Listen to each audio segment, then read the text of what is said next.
Hi అండి, అందరికీ నమస్కారం. ఈరోజు మనం గుమ్మడికాయ హల్వా అంటే బూడిద గుమ్మడికాయ హ్యాష్ గార్డ్ అంటాం కదా, దాంతోని మనం ఇక్కడ హల్వా తయారు చేసాము. ఆ హల్వా ప్రాసెస్ రెసిపీ ఒకసారి చూద్దాం. ఇది చాలా మంచిది హెల్త్కి. సో ముందుగా మనము గుమ్మడికాయకి పొట్టు తీసి ముక్కలుగా కట్ చేసుకొని ఆ ముక్కల్ని తురుముకోవాలి. తురిమి ఆ తురుముని వేపుకోవాలి. బాగా వేగిన తర్వాత అంటే మనకు థిక్నెస్ రావాలి. థిక్నెస్ వచ్చేలాగా సేమ్ ఆల్మోస్ట్ మనం క్యారెట్ హల్వా చేసినట్టే ఉంటుంది. చాలా దగ్గరికి వస్తుంది ఆ వాటర్ అంతా.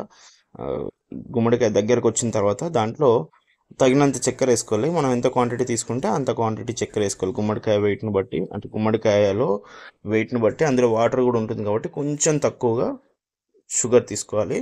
ఆ షుగర్ వేసి మంచిగా మిక్స్ చేసుకున్న తర్వాత, అలా బాగా మిక్స్ చేసిన తర్వాత బాదాంలు, జీడిపప్పు ఇవి రెండు కూడా సమపాలలో తీసుకొని మంచి నేతిలో వేయించి ఆ మిక్చర్ని మనము ఏదైతే హల్వా లాగా చేసుకున్నామో అందులో వేసుకోవాలి. దీంట్లో అలాగే కలర్ కోసం కావాలనుకుంటే కొద్దిగా కుంకుమ పువ్వు వేసుకొని కూడా కలుపుకోవచ్చు మనము.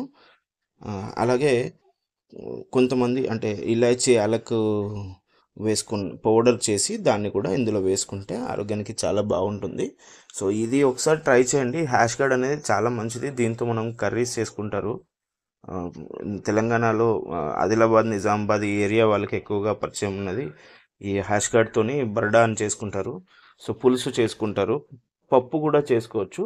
బాగుంటుంది. ఒకసారి ఎక్కడైనా దొరికితే మాత్రం ఖచ్చితంగా ట్రై చేయండి. Thank you.